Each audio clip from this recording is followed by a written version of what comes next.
Hello student, আজকে তোমাদের আমি বিবর্তনবাদটা পড়াবো।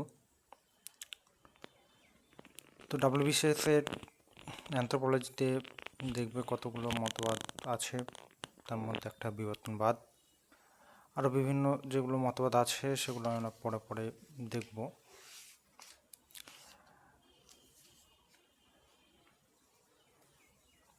যেমন তোমার স্ট্রাকচারালিজম আছে, নিউ ইভলিউশন আছে, ফাংশনালিজম আছে, ডিফিউজিজম আছে, যেগুলো আমরা পরপর আলোচনা করব। আজকে আলোচনা করছি ইভলিউশন নিয়ে। দেখো, এই ইভলিউশনিজম বা বিবর্তনবাদ, তার মানেটা হচ্ছে যে সমাজ তো একদিনে এইভাবে উঠে আসেনি, বা আমাদের এই সভ্যতা একদিনে গড়ে ওঠেনি। একটা নির্দিষ্ট পর্যায়ক্রমিক বিবর্তন হয়ে আজকের এই এসছে। তো যেসব অ্যানথ্রোপোলজিস্ট এইসব বিবর্তনবাদ নিয়ে তারা প্রথম আলোচনা শুরু করলেন, তার মধ্যে হারবার্ট স্পেন্সার প্রথম ছিলেন। তো তিনি প্রথম এই অ্যানথ্রোপোলজির মধ্যে এই বিবর্তনবাদের চিন্তাভাবনাটা তার মাথায় আসে, যে কীভাবে সমাজের পরিবর্তন ঘটছে। তো তিনি প্রথম সস্টায়ের ইভলিউশনিজমের, তারপরে আসে 19 শতাব্দীর মধ্যভাগে কয়েকজন বিশিষ্ট বিজ্ঞানী এখানে যোগদান করেন, যে তারাও তার মতবাদটা আরও অগ্রসর করতে প্রয়াসী হন। তো তারাও বিভিন্ন তথ্য প্রমাণের মধ্যে দেখলেন, হ্যাঁ সত্যি তো, যে সমাজ ক্রমশ কী হচ্ছে, নিম্ন পর্যায় থেকে একটা উচ্চ পর্যায়ের দিকে অগ্রসর হয়েছে।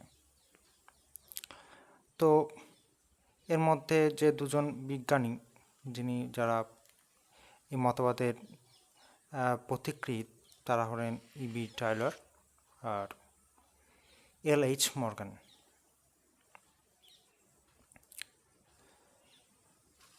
বেশ একে একে আলোচনা করি যে এই দুই নৃবিজ্ঞানী সম্বন্ধে।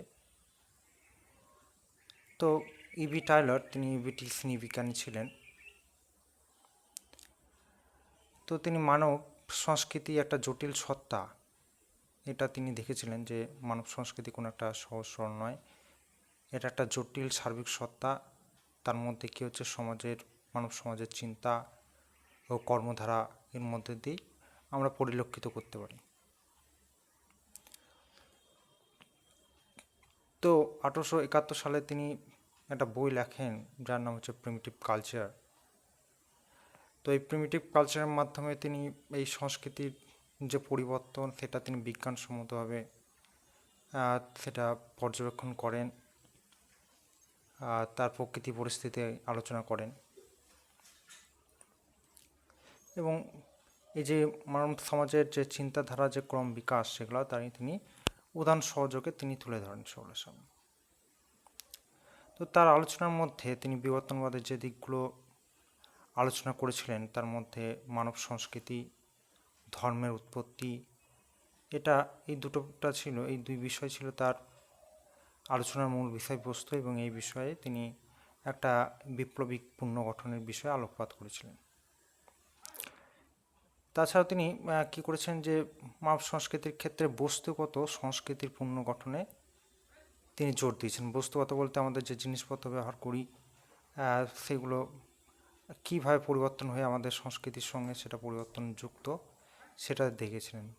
তিনি কী করেছেন, বস্তুগত সংস্কৃতি পুনর্গঠনে তিনি যে ভূতাত্ত্বিক স্তরে যে প্রত্নতাত্ত্বিক বিষয় যেগুলি পাওয়া গিয়েছিল, সেগুলো তিনি পর্যবেক্ষণ করেছেন বা তার উপর গুরুত্ব আরোপ করেছেন। যে বস্তুগত যে পুরা নিদর্শন সমূহ, সেগুলোর উপর তিনি বিশেষ গুরুত্ব দিয়েছিলেন।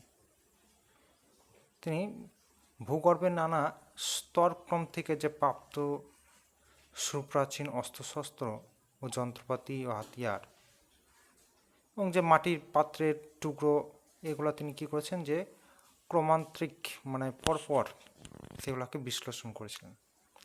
যে পরপর বিশ্লেষণের মাধ্যমে তিনি দেখেছিলেন যে কীভাবে একটা ধুয়ির উন্নয়ন ঘটছে ও পরিবর্তন ঘটছে, সেটা তিনি বিশ্লেষণ করে খুব স্পষ্টভাবে আমাদের সামনে তুলে ধরেছিলেন এর পরিবর্তনটা।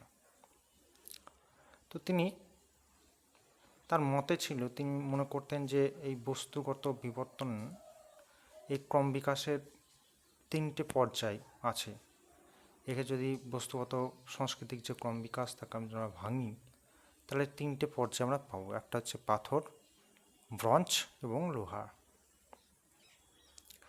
এছাড়াও তিনি অবস্তুগত যে সাংস্কৃতিক উপাদান, অবস্তুগত যে সাংস্কৃতিক উপাদান বলতে আমাদের ধর্মীয় বিশ্বাস, আমাদের সমাজে প্রচলিত যে বিভিন্ন আচার আচরণ, এগুলোকে বলছে যে অবস্তুগত সাংস্কৃতিক উপাদান। তো তিনি বস্তুগত তো করেছিলেন, সঙ্গে অবস্তুগত যে সাংস্কৃতিক উপাদান তার বিকাশ ধারাও তিনি লক্ষ্য করেছিলেন। তো এর মধ্যে অবস্তুগত যে সংস্কৃতি উপাদান, এর মধ্যে পড়ে যে আদিম মানুষের যে ধর্মের যে উৎপত্তি আর বিকাশ। তাহলে তিনি আদিম মানুষের যে ধর্মের উৎপত্তি ও বিকাশটা কীভাবে ঘটলো সেটাও তিনি সুষ্ঠুভাবে তার বিবর্তনবাদ দিয়ে তিনি বুঝিয়েছিলেন। তো তিনি কি সিদ্ধান্তে এসেছিলেন? তিনি এই সিদ্ধান্তে এসেছিলেন যে এই যে সাংস্কৃতিক যে মানব সমাজের যে পরিবর্তন, এই পরিবর্তনটা কিন্তু এটা শিক্ষাধারার মাধ্যমে পরিচালিত হয়। যে হঠাৎ করে এক সময় এটা শুরু হলো, আবার এটাকে আবার মানে অ্যাবলিশ হয়ে বা তুলে উঠে যাবে তা নয়। এই যে একটা জিনিস যেটা শিখলো একটা সভ্যতায়, সেটা কি হচ্ছে একটা প্রজন্মর মধ্যে দিয়ে সেই আর একটা প্রজন্ম যাচ্ছে। এইভাবে শিক্ষার গতিধারায় তারা এগুলো আদান প্রদান চলছে। মানে সংস্কৃতিটা পারস্পরিক আদান প্রদানের মাধ্যমেই এক প্রজন্ম থেকে আর এক প্রজন্মতে পরিচালিত হচ্ছে। তিনি ধর্মের উৎপত্তি ব্যাখ্যায় তিনি বলেছিলেন যে আত্মার উপর যে মানুষের বিশ্বাস, সেই বিশ্বাসই হলো আমাদের ধর্মের মূল মূল। যে আত্মার, আগেকার দিনে মানুষের বিশ্বাস ছিল যে আত্মাই, মানুষ মৃত্যু হলে কোনো সময় মারা যায় না, তারা মৃত্যু হলে তার যে ভেতরে যে একটা শক্তি স্বরূপ যাকে আমরা আত্মা বলি, তার কোনোদিন ধ্বংস হয় না। তো সেখান থেকেই প্রাচীন সেই বিশ্বাস থেকে আস্তে আস্তে এই আমাদের ধর্মের বর্তমান রূপ এসছে। তো তিনি তার মতে যে পৃথিবীর কোনো সংস্কৃতি ধর্মীয় চিন্তাধারা বিমুক্ত নয়। তাহলে এমন কোনো সংস্কৃতি খুঁজে পাওয়া যাবে না যেখানে ধর্ম বলে কিছু নেই। সব সংস্কৃতিতেই তাদের ধর্মীয় চিন্তাভাবনা আছে।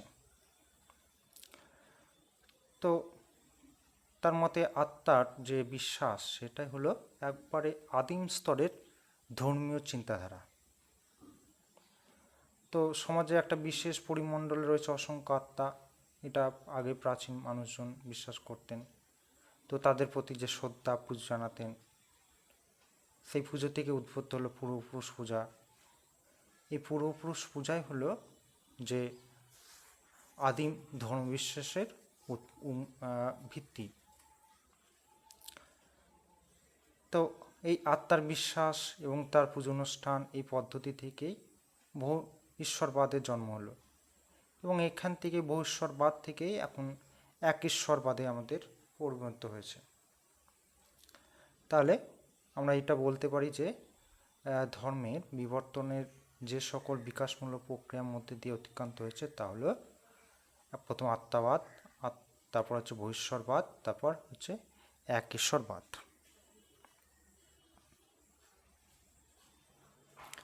এরপর আমরা অপর একজন বিবর্তনবাদী সম্বন্ধে পড়ব। তিনি হলেন L.H. মর্গান।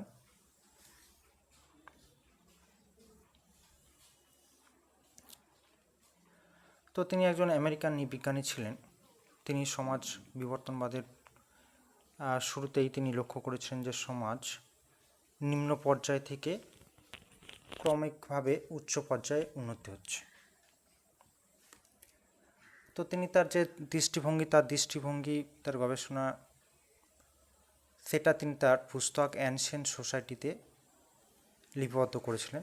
তার পুস্তক অ্যানসিয়েন্ট সোসাইটিতে তিনি বলেছিলেন যে মানুষের যে জীবনধারা সেটা বিশেষত তিনটে বিশেষ পর্যায়ে সেটা রূপ লাভ করেছে। এই পর্যায়গুলোকে তিনি তিন ভাগে ভেঙেছিলেন। একটা হচ্ছে জঙ্গলিপনা, তারপর হচ্ছে বর্বরতা এবং সভ্যতা। তো যদি আমরা জঙ্গলিপনা বলতে বুঝি যে প্রথম অবস্থায় মানুষজন কী করতো, যে তারা জীবজন্তু শিকার করত, ফলমূল সংগ্রহ করে তারা জীবনযাপন করত। এরা কি করলো, আগুনের উদ্ভাবন করলো। তারপরে আগুনের উদ্ভাবনের পর থেকে এলো কি, বারবারিজম বা বর্বরতা। এই সময় মানুষজন কী করতো, যে মানুষজন উন্নত ধরনের শিকার কার্য চালাতো। যারা পশুপালন করলো, খাদ্য উৎপাদন প্রক্রিয়া আবিষ্কার করলো, বাসগৃহ নির্মাণ করতে শিখেছিল, মৃৎশিল্প নির্মাণ কৌশল শিখেছিল। তারপর লোহা আবিষ্কার হলো, লোহার অস্ত্র নির্মাণ। এই কী হলো, এই বর্বর মানুষকে একটা সভ্যতার প্রান্ত দেশে নিয়ে এলো।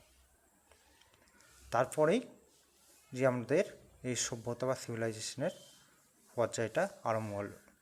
তো সভ্যতা বা এই সিভিলাইজেশনে মানুষ কী শিখলো, যে বর্ণের উদ্ভাবন শিখলো, লিপির ব্যবহার শিখলো। তাহলে এর মাধ্যমে তারা একটা আলোর দিকে অগ্রসর হলো এবং এটাকেই তখন সভ্যতার নাম দেওয়া হলো। তো এলিস মর্গান তিনি এইবার এই মানুষের জীবনধারার যে পর্যায়ক্রমিক বিবর্তনকে তিনি আলোচনা করেছেন। তাছাড়া তিনি আর একটা দিক আলোচনা করেছিলেন, সেটা হলো পরিবার, ফ্যামিলি। তো ফ্যামিলি বিষয়ে তিনি বিবর্তনবাদের মতবাদ প্রয়োগ করেছিলেন। তার মতে যে এই পরিবারের বিকাশটা, বর্তমান যে আমরা পরিবার দেখি, সেই পরিবার আদিম থেকে যদি বর্তমান পর্যন্ত তিনি 5টি পর্যায়ে ভাগ করেছিলেন। তো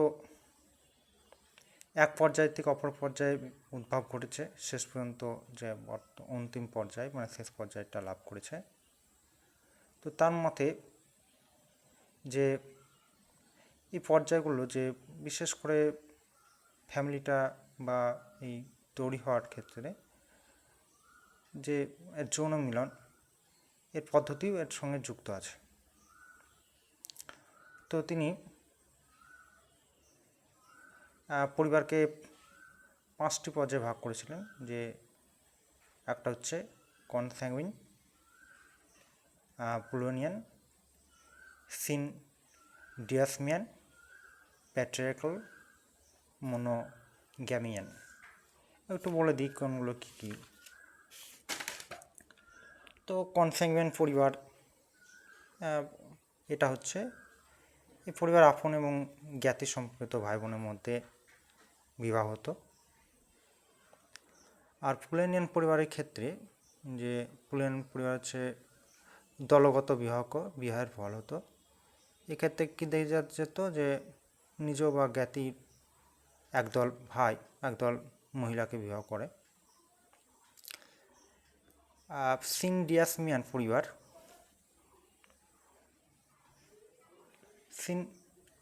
পরিবারের ক্ষেত্রে এটা একটা অস্থায়ী একটা যুগ্ম পরিবার, একজন পুরুষ একজন মহিলা বিবাহের মাধ্যমে গড়তে হতো। তাহলে এই পরিবারের স্থায়িত্ব স্বামী স্ত্রীর মন মেজাজের উপর নির্ভরশীল হতো। প্যাট্রিয়ার্কাল পরিবার, এর মধ্যে এটা হচ্ছে এই পরিবার, এই প্রথায় একজন পুরুষ কয়েকজন স্ত্রী দেখা যায়। স্ত্রীরা একে অপর থেকে বিচ্ছিন্ন ছিল। এই ধরনের পরিবারে পুরুষের আধিপত্য খুব বেশি। তবে শেষ পরিবার যে আছে মনোগ্যামিয়ান পরিবার বা এক বিবাহ ভিত্তিক, এখানে একজন পুরুষ একজন স্ত্রীকে নিয়ে এই ধরনের পরিবার গঠিত হতো।